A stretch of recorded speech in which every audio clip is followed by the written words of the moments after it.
بسم اللہ الرحمن الرحیم۔ سیرت النبی، نسب نبوی صلی اللہ علیہ وآلہ وسلم کا سلسلہ زریں۔ حضرت عبداللہ کا نکاح اور وفات۔ حضرت عبد المطلب کو لاڈلے بیٹے عبداللہ کے بچ جانے اور اونٹوں کی صورت میں قربانی قبول ہو جانے کی اتنی خوشی تھی جسے وہ نہا خانہ دل میں چھپا کر نہیں رکھ سکتے تھے۔ وہ تدبیر سوچنے لگے اس سمندر کو کہاں انڈیلیں اور اس کا اظہار کس طرح کریں۔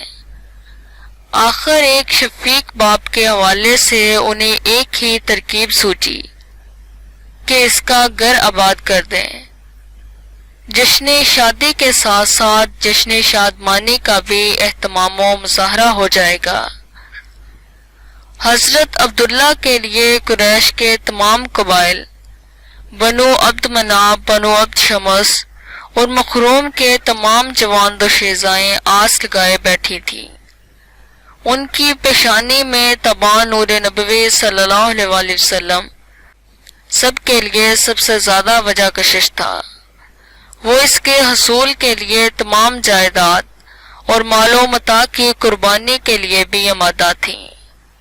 اس کے علاوہ شوق فرواں کا باعث حضرت عبداللہ کی ذاتی وجاہت بھی تھی۔ وہ قریش کے جوان رانا اور مردانہ حسن و جمال کا ایک مکمل نمونہ تھے، اس لیے ان کا شریک حیات بننا خاندانی افتخار بھی تھا۔ حضرت عبداللہ پورے قریش میں سب سے زیادہ حسین و جمیل نظر آنے والے نوجوان تھے۔ نور نبوی صلی اللہ علیہ وآلہ وسلم ان کے رخ انور پر روشن ستارے کی طرح چمکتا تھا۔ اسی وجہ سے قریش کی لڑکیاں ان کے ساتھ شادی کرنے کی آرزو مند تھیں اور حضرت عبداللہ کو ان کی وجہ سے خاصی دقت کا سامنا تھا۔ پتہ نہیں یہ خواہش کتنے دلوں میں دبی ہوئی تھی اور حرف مدعا بن کر زبانوں پر نہیں آ رہی تھی، مگر اب یہ پتہ چلا کہ اب حضرت عبد المطلب اپنے بیٹے کے نکاح کے لیے سوچنے لگے ہیں تو سب میدان میں آ گئیں اور حضرت عبداللہ کے خواستگار بن گئیں۔ قریش کی خواہش مند و شیزاؤں کے علاوہ ایک ایسی خاتون کا نام بھی ملتا ہے جو علم و فضل کا پیکر اور تقوی و طہارت کا مجسمہ تھی۔ راوی اس کا نام کیلا بنت نوفل یا فاطمہ بنت مر بتاتے ہیں۔ ممکن ہے یہ ایک ہی شخصیت ہو۔ اس خاتون نے حضرت عبداللہ سے کہا، آپ کے فدیہ میں 100 اونٹ قربان کیے گئے تھے، میں اتنے ہی اونٹ دینے کے لیے تیار ہوں، آپ مجھ سے نکاح فرما لیں۔ مگر حضرت عبداللہ راضی نہ ہوئے۔ آپ کی شادی ہو جانے کے بعد اس عورت نے وضاحت کر دی، اے عبداللہ، میں کوئی بدمعاش عورت نہیں، تمہاری پیشانی میں نور نبوی صلی اللہ علیہ وآلہ وسلم تاباں دیکھا تو صرف اس لیے تمہاری طرف مائل ہوئی تھی۔ حضرت عبد المطلب کے سامنے اب سب سے اہم مسئلہ کسی موزوں لڑکی کی تلاش تھی، یعنی یہ کہ بیٹے کی شان و حیثیت کے مطابق رشتہ کہاں سے لیا جائے۔ آخر ان کی نظر مدینہ کی قبیلہ بنو زہرہ پر جا کر رکی۔ اس کا ایک تاریخی پس منظر بھی تھا۔ اس تاریخی واقعہ کے راوی خود حضرت عباس رضی اللہ تعالیٰ عنہ ہیں۔ فرماتے ہیں، میں اور میرے والد حضرت عبد المطلب یمن گئے، ایک یہودی کے پاس ٹھہرے۔ وہ بڑا دانا کہ آفش ناس اور پرانے کتب کا عالم تھا۔ والد گرامی سے مخاطب ہوا، تم کون ہو؟ قریشی ہوں، عبد المطلب نے جواب دیا۔ قریش کی کس شاخ سے تعلق ہے؟ اس نے پوچھا۔ بنو ہاشم سے، عبد المطلب نے کہا۔ یہ سن کر وہ چونک پڑا اور بولا، کیا آپ مجھے اپنی ناک دیکھنے کی اجازت دیں گے؟ اس نے کہا۔ عبد المطلب نے اجازت دے دی اس نے بڑے غور سے دونوں نتنے دیکھے اور پھر جچے تلے انداز میں اپنی رائے دی۔ تمہارے ایک ہاتھ میں حکومت اور دوسرے ہاتھ میں نبوت ہے، یہ دونوں صفتیں قبیلہ بنو زہرہ میں اکٹھی ہو جائیں گی۔ کیا تم نے ان سے رشتہ قائم کیا ہے؟ ابھی تک تو نہیں کیا، عبد المطلب نے جواب دیا۔ اس خاندان سے رشتہ قائم کرو، یہ میری نصیحت ہے۔ حضرت عبد المطلب کے ذہن پر یہ واقعہ نقش ہو گیا۔ اب حضرت عبداللہ کے لیے جب رشتہ ڈھونڈنے کی ضرورت محسوس ہوئی تو ان کے ذہن میں وہ نقش تازہ ہو گیا۔ انہوں نے یہ فیصلہ کر لیا کہ وہ اسی خاندان کے ساتھ ناطہ جوڑیں گے۔ قبیلہ بنو زہرہ کے نامور سردار وہب وفات پا چکے تھے۔ ان کے بھائی وہیب اب ان کے جانشین اور پورے خاندان کے سربراہ تھے۔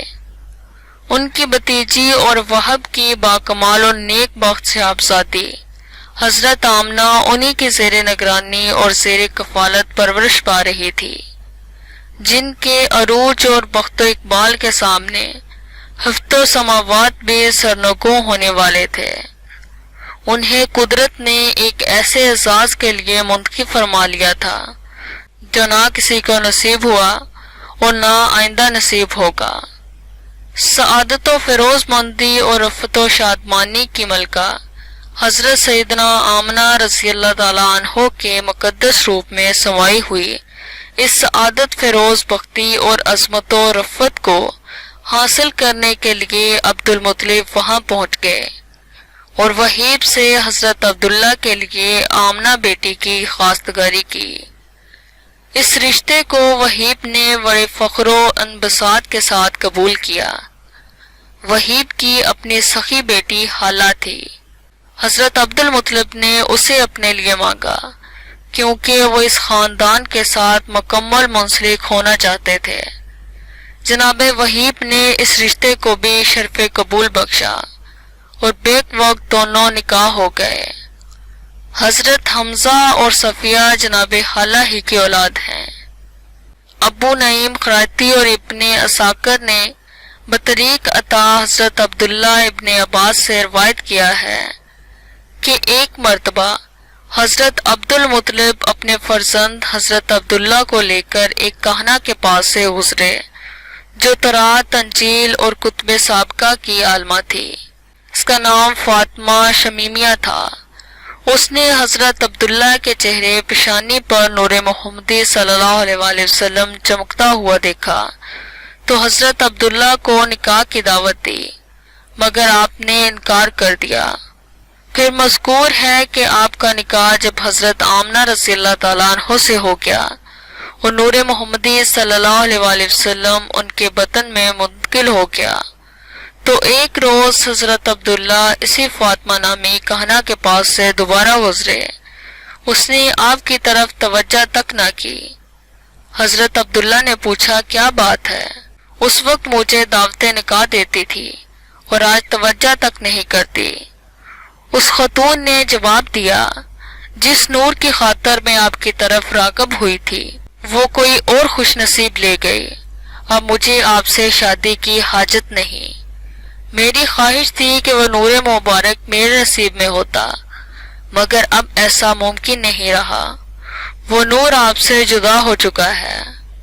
بتایا گیا ہے کہ جب حضرت آمنہ کے ساتھ حضرت عبداللہ کا نکاح ہو گیا تو قریش کے قبائل بنو مخزوم، بنو عبد شمس اور بنو عبد مناف کی وہ لڑکیاں جو نکاح کی خواہش مند تھیں غم سے بیمار ہو گئے اور نکاح سے محروم رہ جانے پر انہیں سخت صدمہ پہنچا۔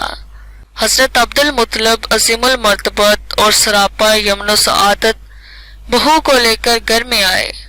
محمد بن صاحب کلوی سے مروی ہے کہ حضرت عبداللہ نے شادی کے بعد حضرت آمنہ کے پاس صرف 3 دن قیام کیا اور بعد اذان دستور عرب کے مطابق قافلہ تجارت کے ساتھ ملک شام روانہ ہو گئے۔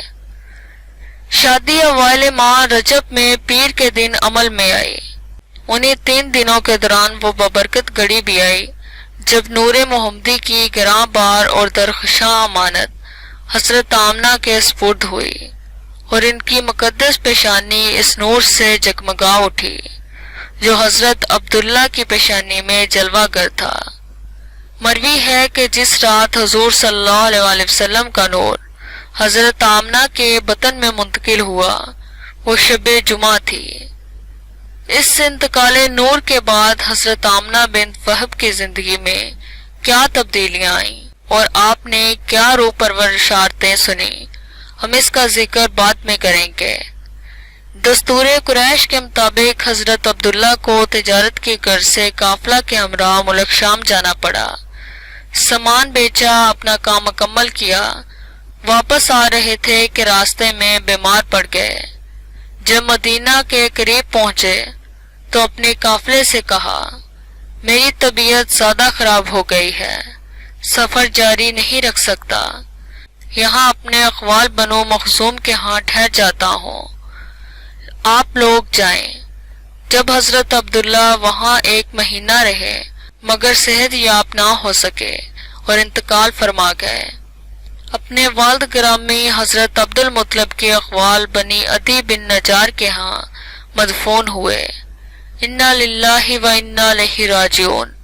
قدرت کو یہی منظور تھا کہ اس کا محبوب جب اس دنیا میں تشریف لائے تو باپ کا سایہ اس کے سر پر نہ ہو، یہ ازل سے مقدر تھا اور کتب قدیمہ میں اعلان کر دیا گیا تھا کہ نبی آخر الزمان یتیم ہوں گے، اور یہود و نصارہ کے ہاں اس آخری نبوت کی صداقت کی ایک علامت یہ بھی تھی جو پوری ہو گئی۔